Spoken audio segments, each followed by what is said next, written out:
Good evening, everyone, and welcome to Pointers from Professional. Today we have with us author Priyanka Pradhan, and I will just do a really quick introduction. Welcome, Priyanka. It's a pleasure to have you. Thank you so much. Thank you so much for having me. So, Priyanka is a Dubai based journalist with over 12 years of experience in television, print, and electronic media across India and the UAE. Her debut children's book, Tales from the Himalaya, is a collection of 17 short stories published by Rupa Publications. The book was runner-up for the Monte Grappa Writing Prize 2020 at the Emirates Literature Festival, Dubai, where it was picked among the top five manuscripts in the Middle East from over 600 entries. Priyanka also bagged the Ruskin Bond Promising Writers Award for Tales from the Himalayas at the Dehradun Literature Festival in 2019, where the manuscript was handpicked by Mr. Ruskin Bond from amongst hundreds of entries by Indians across the world. So, welcome, Priyanka, and we're so glad that you're here today to share your tips and insights into publishing your debut collection. Thank you so much. I'm happy to be here. So, let's start. And could you tell us, like, what was your journey like in finding a publisher? And could you share some advice for first-time authors? Sure. So my journey to find a publisher started when I finished my first draft of the book. Actually, that final draft of the book, according to me, but that was a long way off. Now I know. So it was completely different then. I had initially planned to compile a small collection for a smaller age group. So it was for emergent readers, and it was just a collection of six short stories, very short stories. So because I didn't know it, how it worked, and like what an ideal manuscript should look like, what the word count should be. This was all my research online. So I put this through a round of submissions, and I heard from some publishers who politely declined the proposal. Some others did not reply at all. But one publisher was kind enough to give me her feedback. She said this was too small to be considered for publishing. The word count was just about 8,000 words, which is not commercially viable for them. It was way too short. So this was great feedback, though. And she asked me to work on it and come back with a double the word count and come back. So I did that, but that took time, of course. It took a few months for me to research and write new stories and clean them up. So when I got back to her, she had lost interest, unfortunately. So there was radio silence for many, many months after. And it was very disheartening. But it's okay. I'm an optimist. So I thought, okay, now at least I have this, fresh perspective and I know what is required. So let me put this through another round of submissions. So I did that. And yeah, I mean, I had to wait a few months also, but somebody replied again saying that, okay, I like the manuscript, but I'm looking for something for an older age group. Would you be interested in writing for an older age group, the same stories? And I thought, yeah, why not? So yeah, so I worked on one story. I changed it up, and I sent it to her, and they liked it, and they signed me on the condition that I had 5 months to kind of increase the word count even further. From 12,000, then went to 35,000 words. So yeah, I had 5 months to do that. So it was a really, really big project all of a sudden for me. And yeah, and that's when I actually did the bound retreat. I was in the midst of kind of expanding my word count and writing new stories, and that helped tremendously. So yes, so that was it. And yeah, 5 months later, I submitted my manuscript, and a year after that, it's published now. So there you go. It's been a long and quite challenging journey, but I think it's the same for everyone. Everyone has a tough time, getting a traditional publisher. It's not easy. So, what was like the editing process like? Was it a lot of feedback to be incorporated? How did mentorship really help you? Yes, of course. I'm glad I put the manuscript through workshops, Bound, and another one as well here in Dubai in association with the Dubai Emirates Literature Festival. So there was a workshop there as well, and I put it through that as well. So, the more of constructive feedback you get, the better, of course, for your manuscript. And yes, it helped me a lot. And I also thought it would be a good idea to kind of get my manuscript professionally edited, because that really, yeah, of course, it helps clean up the manuscript. It helps me, it helps the book look better, it helps the stories look better. So why not? So I think that is that would be a smart thing to do for any writer, first time writer. Write the stories, finish the manuscript, and get it professionally edited.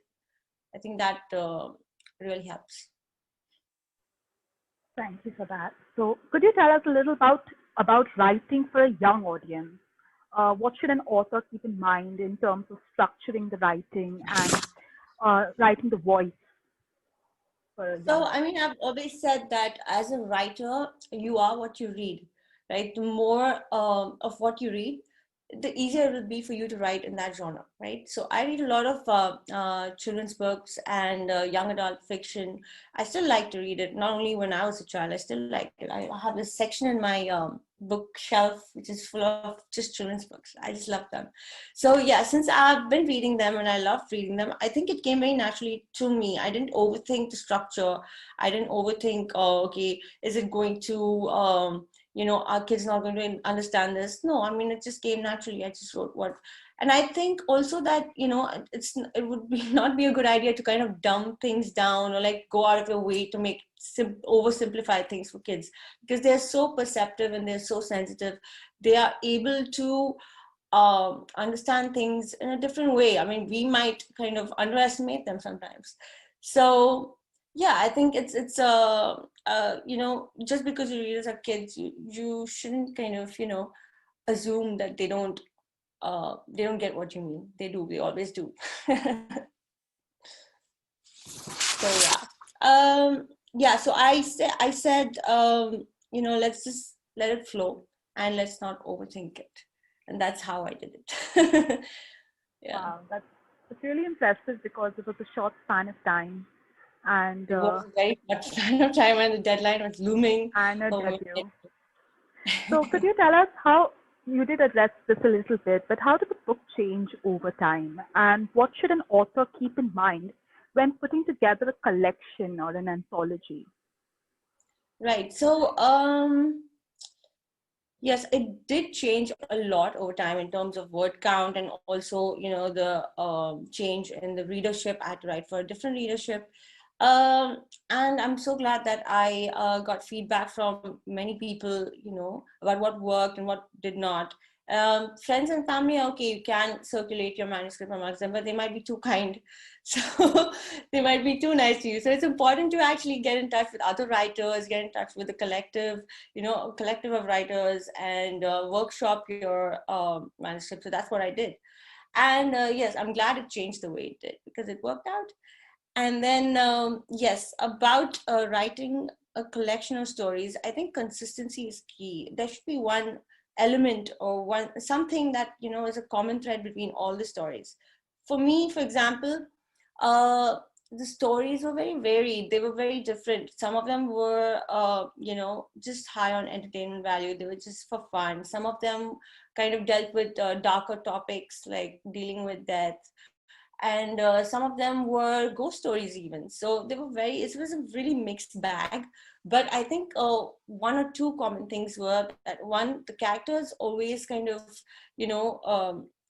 tried to overcome their difficulties and kind of build confidence, which I think for this age group is very important.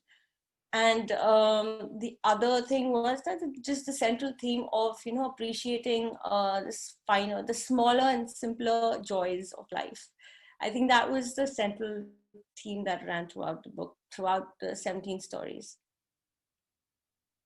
So, So while I mean, I think it's important to kind of have something to tie it all in together. and did you end up shifting the stories around? Were there certain choices you had to make when including certain stories and themes? Well, not really. I mean, I just got ideas and I put them down one after the other, and they were very wildly different, but they had a kind of element in it. And yeah, after finishing the stories, I had a tough time kind of ordering them. I didn't know which one should go where, because I'd never done this before, but I did look it up a lot online. I did a lot of research about, how to order your stories and why you would put them in a certain order to have like a nice, don't put all, don't, kind of put all the similar kind of stories together, make it a nice mix. So that's how I learned how to kind of order them. And yeah, the publisher stuck to my order of the stories, so I'm happy.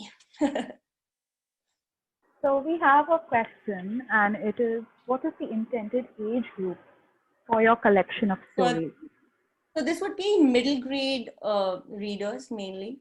So that would be middle school, which would be what, 10 to, yeah, no, maybe 8 to 10, 8 to 10, yeah, 8 to Okay. 10, yeah.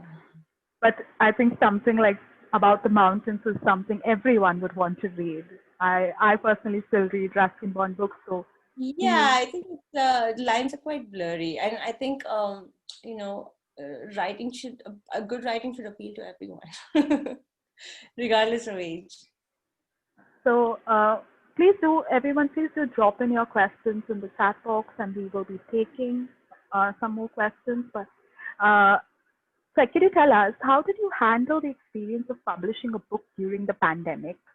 What were some of the ways you tried to spread the word about your book with a no launch, Well, a physical yeah, launch? so actually, I think I had a word with the publisher, and we both decided that this is actually a good time. We shouldn't wait for the pandemic to get over, because this is a time when everybody is taking to books. Even non-readers are taking up reading as a side project. So it's a great time for releasing a book across the world, actually, even for kids who've been schooling online, where parents want them to get some off-screen time. Books are a great way to consume entertainment. So yeah, actually, it's conversely, it's quite a good idea to publish a book now. Yes, the challenge is that I'm not able to connect directly with my readers. In a non-pandemic world, I would have been happy to visit different literature festivals, being part of panels, discussions, making friends, networking, have a launch party. It would have been fun, but it's okay. Also, the thing is that realizing my dream of publishing this book against these odds and these unpredictable times, it leaves me with a sense of hope that anything is possible with a little bit of patience and perseverance. So I'm glad I did this when I did. So, like you are connecting the stars, what are the other unique ways that people can connect with readers online I and think get social around? media, social media is the way to go. Just, I mean, so I started my page way before my book was about to be published, or even I didn't know when it was going to be published, or when it was going to happen. But I just thought it would be nice to kind of just connect with people, other readers, other writers, and just build a community. And I kept updating my profile also with things like, okay, where I am at my manuscript, like how many words have I completed, what am I feeling at this point, you know things like that. So it was a fun way to connect, and all my followers on social media actually know me now. So it's a great place to be. They're my friends in my Insta fam. So I think social media is a great way to connect with readers virtually. So, we have a lot of questions coming in, and Yeah. Tanifrit Kaur has a question: how to pitch to a publisher? How do you go How to about publish your Okay. So you have no idea how many times I've Googled this. So most of the publishers, most of the traditional publishers they do ask for unsolicited manuscripts. So it's fairly simple. You just go and make a list of all the publishers who publish your kind, what you're writing about, that genre, and then just go on to send your manuscripts to all of them. Make a nice little kit of your proposal, your synopsis, your bio, and everything that you need. And yeah, just send that folder. And yeah, all the best. That's how you did it. I didn't know anybody in the publishing world. I had no idea who to even ask for guidance. It was all online research, and I think there's so much material out there. You can do it. So we have another question. What should be the ideal word count for a first-time author who is writing a self-help book? Would you- That I think is a question best answered by a publisher because there are different word counts for different kinds of books. Even in the children's category, there's a different word count for like a young adult book, for a middle grade book. For middle grade, it would be something like 35,000 to yeah 30 to 35,000, and for young adults, it would be about 60,000 words, 70,000 words. So it's different. It varies. So the self-help books, I really haven't researched that exact thing, but yeah, it's very specific. And I think the best way is to, maybe consult a publisher or look it up online. Thank you. What was your inspiration for your stories? What is your writing process? Inspiration for my stories came from, of course, Uttarakhand, and when my grandmother would narrate these stories, they kind of stayed with me. So that was my main inspiration behind the book. And what is my writing process? It's fairly haphazard. So I have a little toddler, and it's difficult to manage time. So I write nights, and yeah, I whenever I get an idea, I kind of jot it down in either a notepad or my phone notepad, and then I go back and flesh it out, and then maybe even like draw pictures. I'm very a little bit of artistic bent of mind. So I like to draw things out. So that kind of helps me a lot to ideate. So yeah, I jot things down as soon as I get an idea and then go back and flesh it out. And then whatever um, idea I have, I kind of write it in a concise way, like in a small, short story, very short story format. And then I keep expanding it. That's how I work. Yeah. That's really interesting. I mean, the managing both. So, did you pitch an initial idea or did you directly pitch the first draft? No, I don't think just pitching an idea would work. I think even the publisher would want a properly fleshed out manuscript because he would have to put a complete faith in in a writer. And you just pitch an idea, he doesn't know how the manuscript is going to flesh out. So I don't think it's going to, yeah, it would be kind of difficult for them to go ahead with that. So yeah, I mean, from my research, what I heard was that when I understood was that you are to write a full manuscript and kind of give a part of it to the publisher. Ideally, have the entire thing written down and only give a part of it. Sometimes people only write, say, 3 chapters and give that off because they only require 3 chapters to be given for the submission. But I would say it's better to write your entire thing first so that you are sure about your project first. So, we have another interesting question. What would you like to do in Tales from the Himalayas too?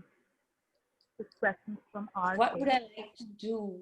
Um, well, I would like to expand the scope firstly. This was only about Uttarakhand, but I would like to actually travel to different Himalayan regions, say right from Bhutan and Tibet to Kashmir and Himachal, everywhere throughout the belt, and kind of assimilate these stories firsthand from people I meet, from places I go.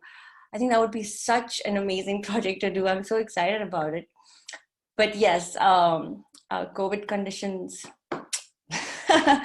Yeah, keeping in mind the COVID conditions, I don't know when I'm going to actually be able to do it, but hopefully soon. Yes, we do hope, and we look forward to reading Tales from the Himalayas too as well. And could you just tell us, would using the services of a book agent be a good idea instead of blind pitching? Of course. See, I haven't gone through an agent, but I know for certain genres, agents work very well. For children's books, I didn't even find too many agents who were interested in picking these up. For children in this category, I think it's best to kind of directly pitch. But yeah, in different, maybe when I write my young adult novel, I will probably look for an agent. It depends from genre to genre. Yeah. So I think, yeah, of course, it will help. Because if somebody else is doing, all the hard work for you, all the pitching for you, is actually going to a publisher, having that faith and confidence in your work, of course that would help. Here you have to do everything yourself, so you have to have, yeah, it's a lot more work. It's a lot more work on your part to pitch directly than, to go through an agent. Sanaprit has a question, and she's asked, what should be included in a synopsis, a book synopsis? Yeah. So a synopsis should have the essence of your book. Okay. So not giving away the entire thing. Of course, it has to have, say, yeah, synopsis has to have, a, no, what do you call it? It has to have the essential elements of what your book is about, but not give away the entire thing. It has to, it has to pique the curiosity of the publisher. So I would say you have to write it in a way that is appealing to them, that, kind of makes them pick it up. Yeah. So what I did was I kind of pitched few lines from each of my stories, and yeah, and I didn't give away what the ending was, but I just kind of just gave just enough to pique that curiosity. That's what I did, and I think that works.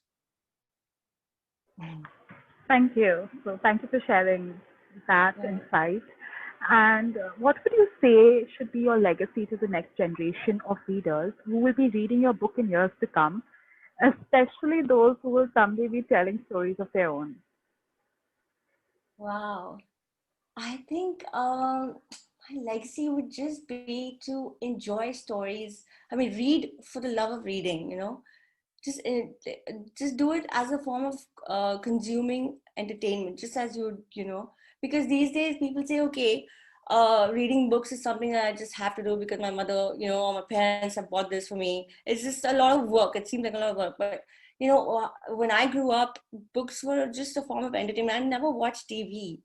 It was just my go-to entertainment. Yeah. um, so that's what I would like the next generation to also think of books as. It's going to be difficult because to compete with cartoons and digital format, it's difficult, but I think it's going there, it's getting there. A lot of more people are turning to books as well. A lot of parents are also kind of encouraging them, so yeah, hopefully it'll happen. Yes, we do hope, and that's a great legacy, I think, to leave to future Yeah, just generations. enjoy books for the love of it. That's it. So we have a question from Sudhindra. Is it advisable for a first-time author to go for traditional publishing instead of direct publishing? Yes, I would say my personal opinion would be 100%, because when you go through a traditional publisher, of course, things are much more difficult than just publishing it yourself, but there's credibility. And that's the one most important thing to have, right? It's a big publisher, it's a traditional publisher kind of endorsing your work, and, having confidence in your work. And when you publish through them, you have the credibility too. So it's I think in my personal opinion, a lot of first time writers are also going the self publishing way, but I think you can go there after you've maybe published 10 books, through traditional publishing. Like, I think Chetan Bhagat is doing that now. He was with Drupa, he published 9 books, and they were great successes, and now he's just gone his own way. So, and he can't afford to do that because people know his name now. But when people don't know you as a first time writer, it's good to be backed by a big publishing house. Yes. So we have another question is how long did the whole journey take from the first story to the actual published book? Um, yeah, my journey was, maybe say, I started writing this in its very elementary form in November 2018, and I've published it now in October 2020. So yeah, it's been a long journey, but I know of people who have like waited even longer. So yeah, it's been tough, but it's okay. I think that gives us a lot of hope. And how do you, another question that a lot of people have is like, how do you deal with writer's block? So I do have writer's block very often. Just sometimes just, and I call it, I have another name for it. It's called laziness. So yeah, sometimes we get lazy. Sometimes we just feel like, okay, nothing's coming to me, but that's because you're not working hard. Just, I think in the bound retreat, actually bound writing retreats, the mentor gave a very good idea for getting rid of this writer's block, and which is automatic writing or free writing, right? Just sit there and write anything that comes to your mind, anything at all, even the word anything, just anything, and just write it. And it's better to write it by hand than to type it out, because it's something about the way your motor skills work. So you should, yeah, just sit there and just keep writing, and things from your subconscious start kind of, pouring out into your writing, and then you get ideas on their own. So yeah, they just kind of roll out. I promise you this works. It's worked for me. And even if that doesn't work, then I have another idea. You should do something else in the creative kind of universe, say painting or music, something non-digital, please. And watching series for inspiration does not work. So yeah, that is not counted. So, or just read. Yeah, you can read for inspiration. So yeah, these are some of my little ideas to kind of get rid of I think writer's block. those are some great tips. And I think we'll take one last question. And would you shift genres in your subsequent books?